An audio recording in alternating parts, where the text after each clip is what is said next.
and welcome to a different sort of video today. Last weekend I did the first leg of the Glyndwr way and I thought it might be interesting to show you in depth what I took with me. And I'll start off with this bag. Can't actually remember who it was by, I'll try and find out. But this is a 45 plus 5 litre backpack, bringing it up to 50 litres. I'm not quite sure how that works out. Well, I know that they add up. It comes in with a rain cover in the bottom, so it's water resistant but not waterproof. I didn't use the rain cover.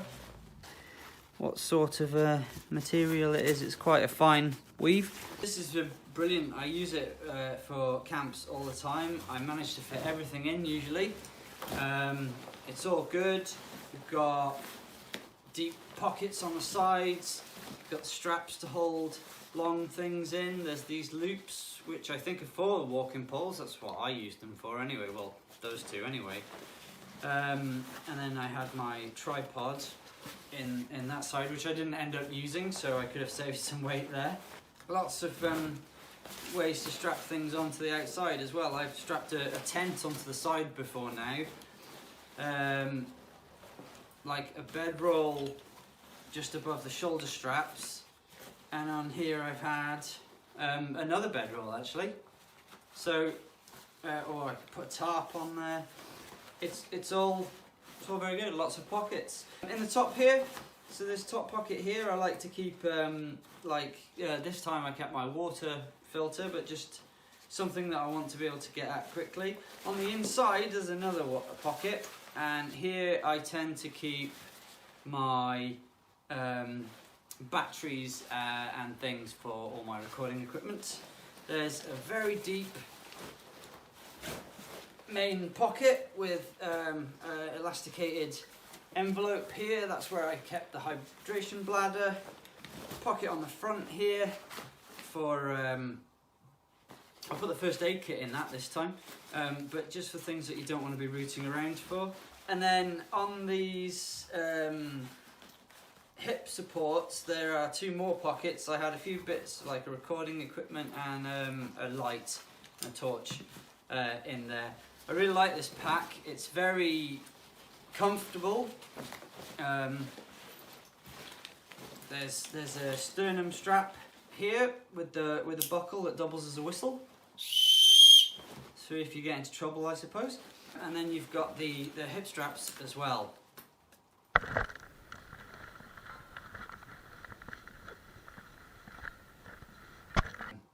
I only got 2 bags currently. And the other one is more of a sort of urban backpack. That one's a bit small. Now the issue that I had with this one is that it was too big for a day hike. It was massive. I ended up using about half of the space in it. So it would have been useful if I was doing an overnighter perhaps, but then I wanted to keep the weight down on the trip. The weight in the end was just over 11 kilos with everything I took. One of those kilos was the backpack itself. Yep, this backpack here weighs a kilo on its own. So without the backpack I was carrying 10 kilos. Next we'll go over the waterproofs I took, because I was pretty sure I was going to need waterproofs. So I've got this jacket here. This was a relatively recent purchase. Outdoor Sports, just a waterproof, slightly padded jacket. It was a bit warm actually for what I needed, but I wouldn't suggest just wearing this in the winter. There's no real padding to that. It just keeps the rain and the wind off. The pockets are all like storm guarded, if you like. They all have flaps to keep the rain off them. This one's got one of those special zips where it all cinches up so that the wind and the rain can't get in there. A zip-on hood, which I took off, which is here. So I took it with me, but I took it off because I was wearing my hat. And this has a draw cord so you can pull it up around your face. It's got a little vent here in the back on the back flap here, just so that you've got a bit of breathing. Yeah, kept the rain off, kept the wind off. I took this with me as well. It was a cheap, really cheap, non-breathable pair of over trousers that are waterproof, basically. This is Highlander Stormguard Trackway trousers. I can't remember how much these were. I think I just went for the cheapest ones. I used these for a trip last year. Well, it was after a trip last year where I had to borrow somebody else's because it was mountainous and wet, much like the last weekend was. So it's really good. I took them in the pouch, and they've got this little clip if you wanted to clip them onto the outside of anything you're carrying, so you can do that, and they're waterproof, so you haven't got to worry about them getting wet. So I took them in the pouch for the other reason was that it doubles up as a nice little seat. Just to put underneath your bum. It's just about the right size, and if you're not wearing them and you've got the trousers in there as well, it's actually padded as well. I also took this, which is just what was it, cotton? I don't actually know. Well, Cotton Traders, so it must be. Yeah, I took this. It's just a sort of fleecy rugby shirt, really. Quite warm, quite soft. It was a last minute thing that I put on before leaving the house, because we left at 6 o'clock in the morning, and it was still fairly cold, even though it was mid-August or towards the end of August, still fairly cold. So in the early hours, and I took that, and then as soon as I got into the woodland outside of Knighton, that went in my bag and I never saw it again. But I'm glad I took it, just for being comfortable in the morning. I did the majority of my filming either on my phone or using this. I really like this one. It's not the best, but it's still quite a good cheap camera. The strap itself, just a rudimentary strap that goes over your shoulders and around your waist, or around your midsection.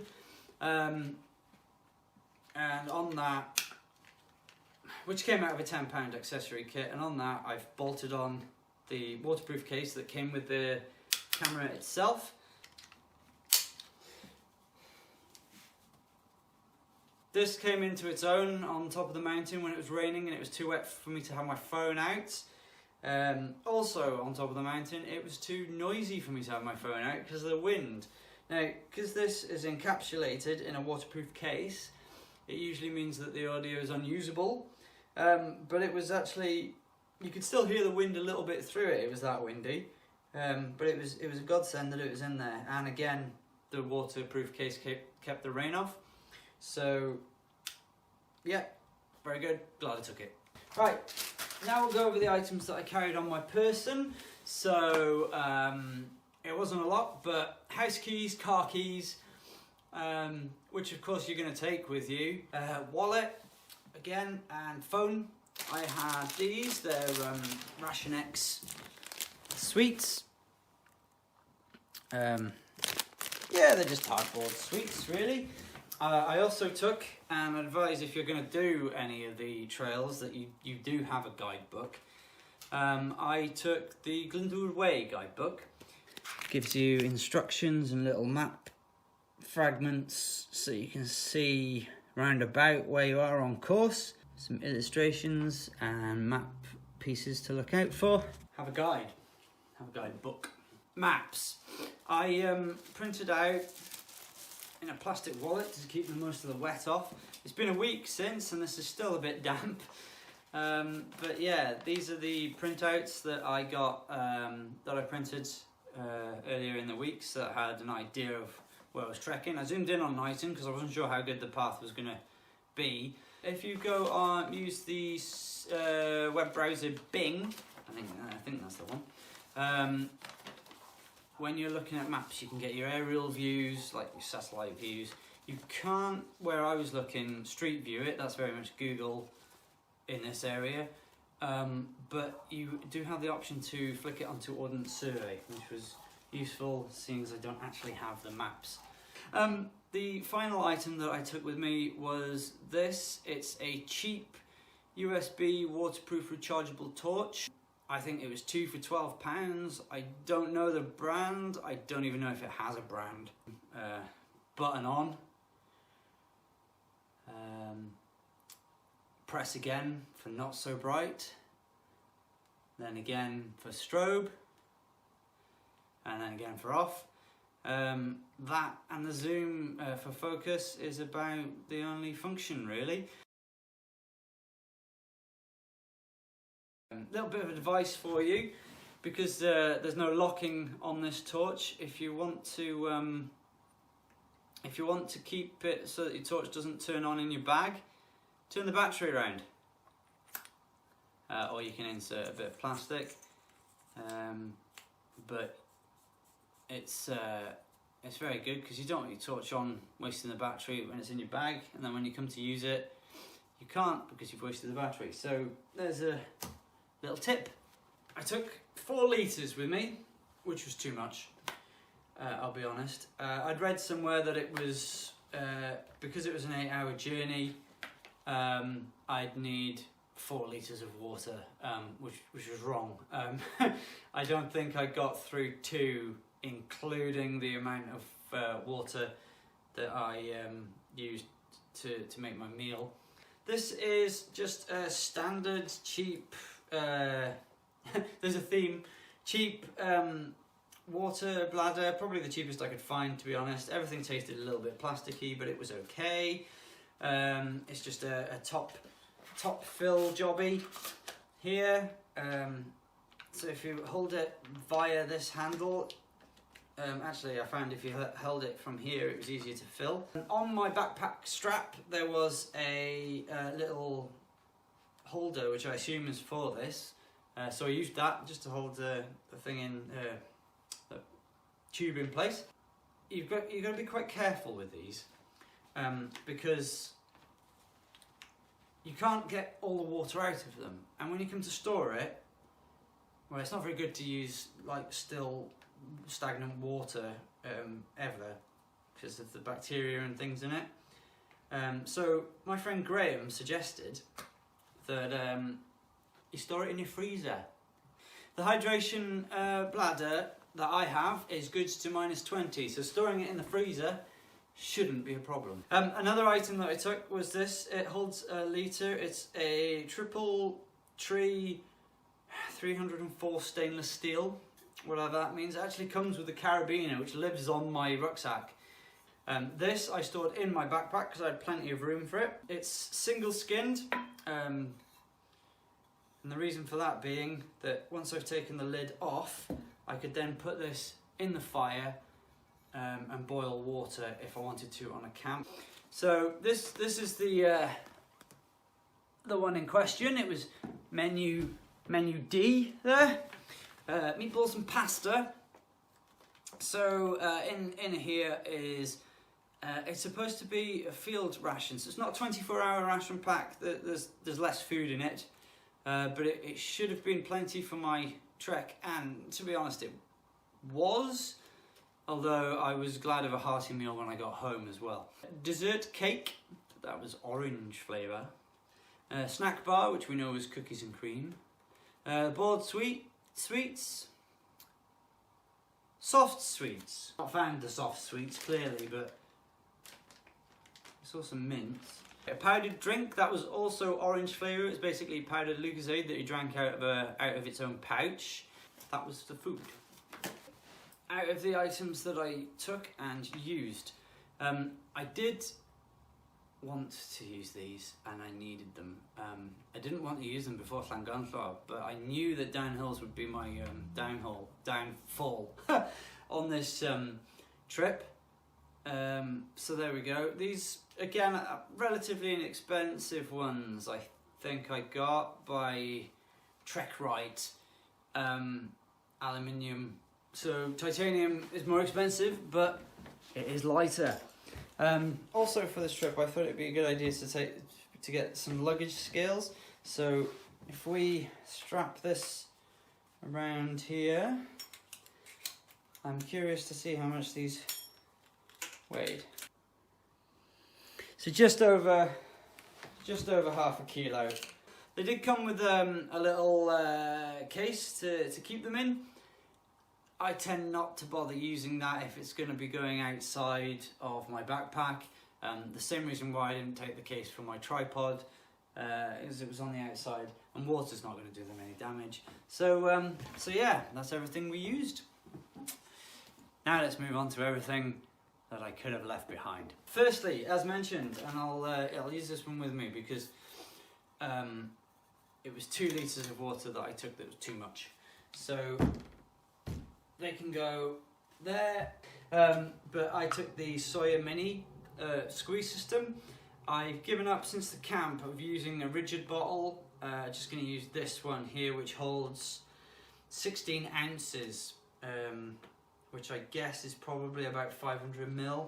It says the pouch there, obviously screws onto the Sawyer bottle itself, the Sawyer filter itself even. Then there's a straw if you wanted to drink straight out of the water source.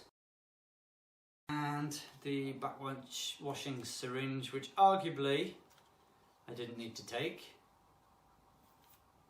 But I'll be honest, I don't know how often you need to backwash these things. I just bought a cheap one, I think it's about £5 off Amazon. And then I've since added a few bits to it. But you just never know, and because I was going on my own, not taking that, I mean, it would have been a bit silly more than anything. In there I've got some chapstick, which again I suppose isn't first aid, but it's something I've added to it. There's another torch, just an emergency non-rechargeable. I like rechargeable torches usually, but this is just a cheap one that I had lying around. It's quite heavy actually, I might change that. But it's by Rolston. Hasn't gone wrong in all the years I've had, and it's had a knock or two. It's not the best torch, it's not very bright, but it'll be bright enough for rummaging through your first aid kit. And then in here as well I've got some tablets for upset stomach. I've got in here as well waterproof safety matches, the combat ones, which I've lit most fires out of. So that's the last case scenario, worst case scenario. Hay fever tablets and general paracetamol. I take this almost every time I go somewhere outdoorsy, whether it's a camp or a hike or anything, even a bike ride. It doesn't weigh a lot, and it's got a few essentials in there should I run into any problems. A few more items I won't go into too much depth on because I've talked about them several times already. But here is my fold-away little stove. I've since got a bigger stick stove now, so I'm looking forward to trying that out. It came all wrapped in that blue stuff, which is annoying. But I'll go over that another time. But yeah, this is my folding twig stove that I've used. If you see my other videos, you'll know all about that. It was to go with this Trangia burner. It's just a burner that takes methylated spirits.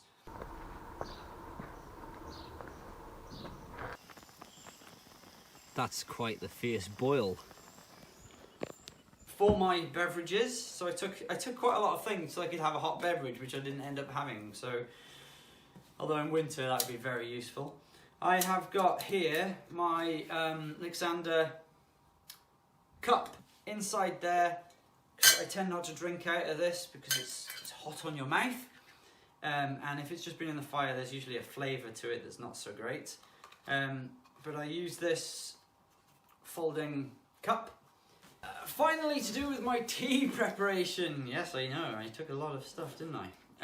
In here I've got my fire pouch, or what I'm using at the moment as a fire pouch.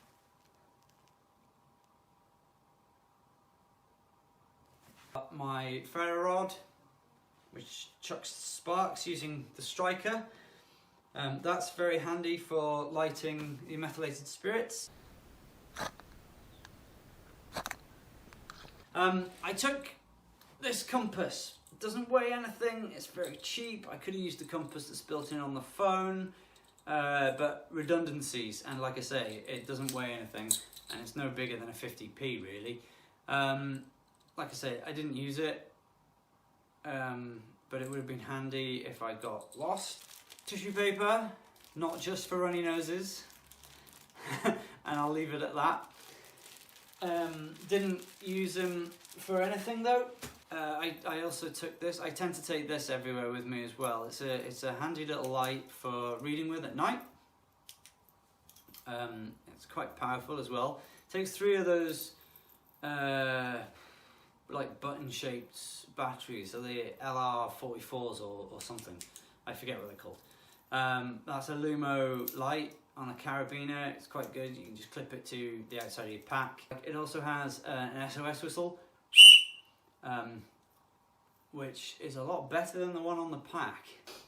Also, I didn't know what with wind how much of this I'd get through, so I took the full ½ litre. It's a folding shovel. That's actually got a compass built into it as well.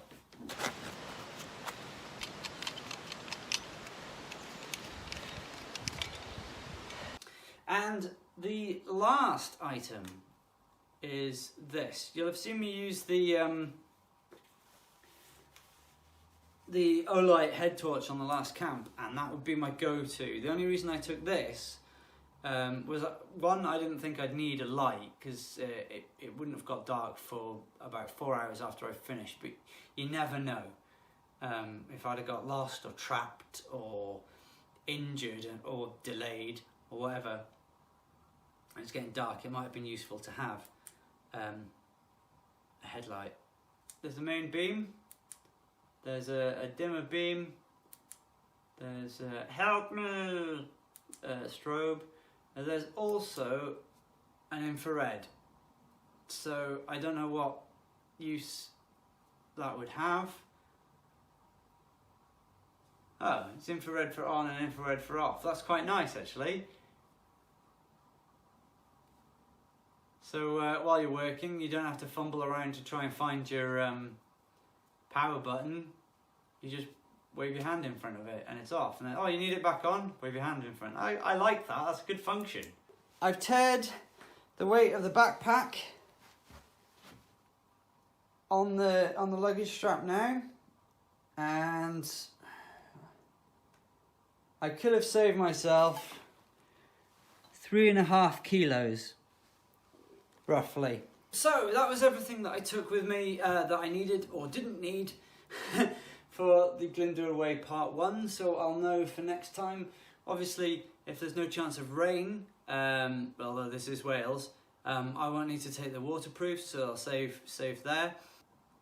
Hopefully before my next walk I have got a new backpack on order. It's a 35 litre, which will be a lot better for day trips. I'll still use this one for overnighters and camps and things because it's really good for that. But otherwise I'll be using the other pack. Thank you very much for watching. If you've enjoyed this